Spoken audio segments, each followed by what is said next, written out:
Assalamualaikum dan selamat sejahtera. Tema video ini adalah berkaitan dengan pembangunan sasiah yang bertajuk Kepentingan Sasiah Diri dalam Membentuk Disiplin Pelajar. Ini adalah ahli kumpulan kami. Selaku pewaris generasi masa depan, remaja dipertanggungjawab harapan besar agar berupaya menjadi individu berguna serta menyumbang ke arah kesejahteraan negara secara keseluruhannya. Namun kebelakangan ini, masalah gejala sosial dan keruntuhan akhlak masyarakat, terutamanya generasi muda semakin membimbangkan. Perkembangan gejala sosial semakin meningkat menyebabkan setiap hari kita disogok dan dipapar pelbagai cerita mengenai salah laku remaja berskala kecil atau besar. Slide seterusnya memaparkan beberapa video berita berkaitan dengan isu gejala sosial dan keruntuhan akhlak. 9 pelajar lelaki dihadapkan ke Mahkamah Magistrate Teluk Intan pada Isnin atas pertuduhan menyebabkan kecederaan parah terhadap juniornya. Usianya baru bercecah 14 tahun tapi sudah berani terjebak dengan geng Man Muncung yang terbabit melakukan beberapa kegiatan pecah kedai di Kubang Pasu. Pengaruh rakan dan media sosial menjadi penyebab remaja perempuan telanjur sehingga hamil dan melahirkan anak. Pengakuan ini dibuat oleh remaja hamil luar nikah yang sudah melahirkan anak mereka hasil hubungan tidak sah. Sanggup tak makan dan simpan duit sekolah yang diberi bapa untuk beli dadah setiap hari kerana terpengaruh dengan jiran yang juga penagih dadah. Itu pengakuan seorang remaja lelaki 16 tahun selepas ditahan agensi anti dadah kebangsaan AADK Kedah dalam operasi malam Rabu. Hanya enggan membeli racun tikus yang dijual berharga RM200. Seorang remaja didakwa mengamuk di sebuah kedai runcit di Pasir Mas dengan merosakkan barangan milik kedai runcit berkenaan. Berita yang dipaparkan tadi menggambarkan betapa serius situasi ini. Namun persoalan lebih penting harus difikirkan bersama kepentingan dan tindakan yang boleh diambil dalam pembangunan sasiah diri pelajar bagi menangangi isu gejala sosial dan keruntuhan akhlak. Guru telah memainkan peranan yang amat penting dalam pembangunan sasiah diri pelajar. Pertamanya, guru berperanan sebagai suri teladan kepada pelajar. Guru merupakan golongan yang paling hampir dengan pelajar. Mereka mempunyai ruang dan peluang yang sangat besar untuk mendekati pelajar dan menjadi teladan yang baik kepada pelajar. Oleh itu, guru harus menunjukkan nilai-nilai positif seperti kejujuran, bertanggungjawab, berdisiplin dan keberanian. Dengan menjadi contoh teladan yang baik, guru dapat menginspirasi para pelajar untuk mengamalkan nilai-nilai yang baik dalam kehidupan seharian. Selain itu, guru juga memainkan peranan sebagai fasilitator dalam pembentukan sasiah diri pelajar. Sebagai fasilitator, guru bertindak sebagai ejen yang membantu pelajar untuk mengenali, memahami dan berhadapan kepada dunia mereka.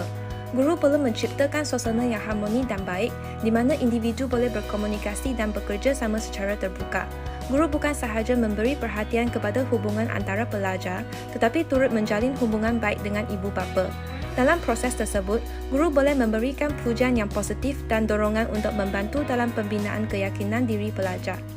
Di samping itu, guru juga berperanan sebagai motivator. Guru perlu menanamkan semangat serta motivasi kepada pelajar sama ada dari segi akademik maupun sasiah. Guru boleh mengaplikasikan pelbagai pendekatan pengajaran dan tidak terikat dengan peperiksaan bagi merangsang kreativiti para pelajar. Sebagai contoh, guru boleh mengadakan pembelajaran di luar kelas ataupun memberikan projek yang memerlukan pelajar untuk mencari penyelesaian yang kreatif dan inovatif. Peranan sekolah dalam pembangunan sasiah diri pelajar adalah melaksanakan program mentor-menti. Program mentor-menti merupakan satu proses interaksi antara guru dan pelajar yang melibatkan tindakan seperti memimpin, menyokong dan memberi nasihat. Mentor bukan sahaja meniti beragam menti dan menghubungkan psikologi menti, tetapi juga memimpin, memberi penghargaan kasih sayang dan mengasas kemahiran lain seperti membuat keputusan, menghadapi masalah dan mengatasi tekanan dan berusaha memimpin menti menjadi individu yang berguna kepada masyarakat dan negara.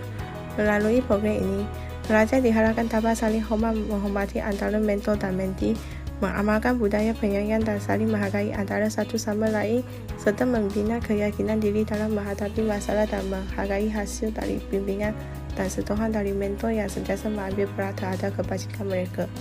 Selain itu, aktiviti kokurikulum juga memainkan peranan penting dalam pembangunan sasiah diri pelajar. Kokurikulum merupakan aktiviti yang dijalankan di dalam atau di luar bila pelajar mengikut kesesuaian sesuatu aktiviti.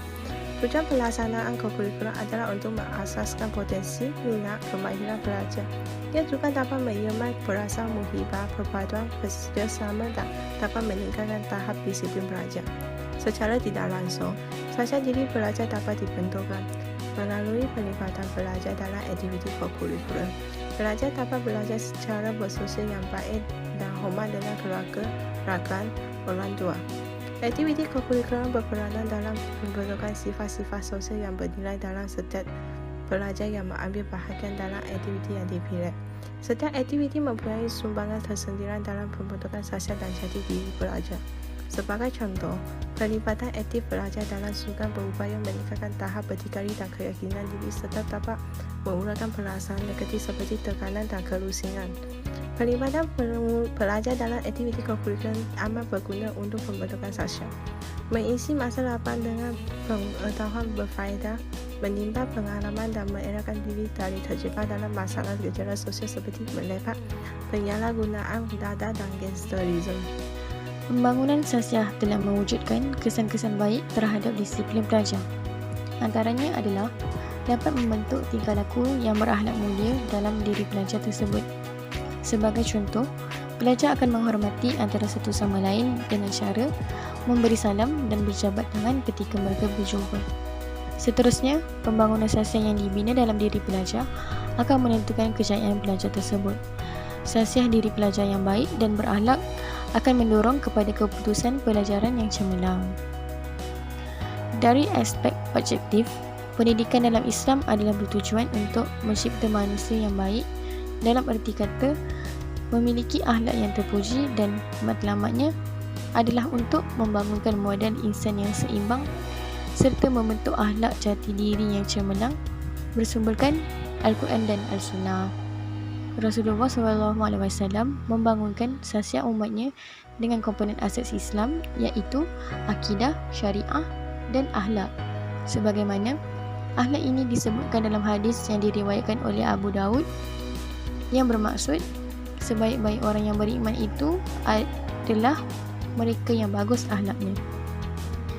Dalam hal ini, Rasulullah SAW adalah contoh teladan yang baik. Baginda diakui mempunyai sifat-sifat yang sempurna serta akhlak yang tinggi. Allah SWT menerangkan kemuliaan akhlak Rasulullah melalui firman-Nya dalam surah Al-Ahzab ayat 21 yang bermaksud, demi sesungguhnya adalah bagi kamu pada diri Rasulullah itu contoh ikutan yang baik, iaitu bagi orang yang sentiasa mengharapkan keredaan Allah dan balasan baik di hari akhirat, serta dia menyebut dan mengingati Allah banyak-banyak dalam masa susah dan senang. Seterusnya, kesan buruk terhadap para pelajar jika pembangunan sasiah tidak diterap dalam diri. Kesan buruk yang pertama ialah berlakunya vandalisme dalam kalangan para pelajar. Vandalisme merujuk kepada perbuatan merosakkan harta benda awam seperti papan tanda, kerusi, meja, dinding dan juga tandas awam. Selain itu, vandalisme juga merujuk kepada suatu penambahan, penghapusan dan pengubahan dengan sengaja yang dilakukan oleh segolongan remaja yang tidak berpuas hati dengan sesuatu keadaan. Kesan buruk yang kedua berkenaan ponteng sekolah. Ponteng sekolah merujuk kepada tindakan seseorang pelajar yang dengan sengaja tidak hadir ke sekolah bagi mengikuti pelajaran yang sepatutnya wajib diambil oleh mereka. Bilangan pelajar yang ponteng sekolah semakin meningkat dari hari ke hari.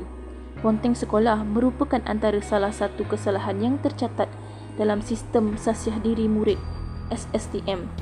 Masalah ponteng sekolah ini berlaku kerana segelintir pelajar sering berasa disisihkan dan dipulaukan oleh rakan-rakan sekelas mereka. Punca-punca lain berlakunya masalah ponteng sekolah ini adalah kerana para pelajar mudah terpengaruh dengan rakan sebaya, suka bergaul dan tidak memahami pembelajaran yang mereka pelajari. Seterusnya ialah kesan buruk yang ketiga. Sekiranya pembangunan tidak diterapkan dalam diri para pelajar, ialah mereka mudah terjebak dengan gejala merokok. Hal ini berlaku kerana sifat ingin tahu sesetengah pelajar yang sedang mengalami peringkat kedewasaan. Pengaruh rakan sebaya juga antara punca sesetengah pelajar itu terjebak dengan gejala merokok. Selain itu, Perasaan ingin mencuba dan dicabar oleh rakan-rakan menyebabkan mereka sanggup melakukan aktiviti tidak sihat ini, asalkan mereka kelihatan macu di hadapan rakan mereka.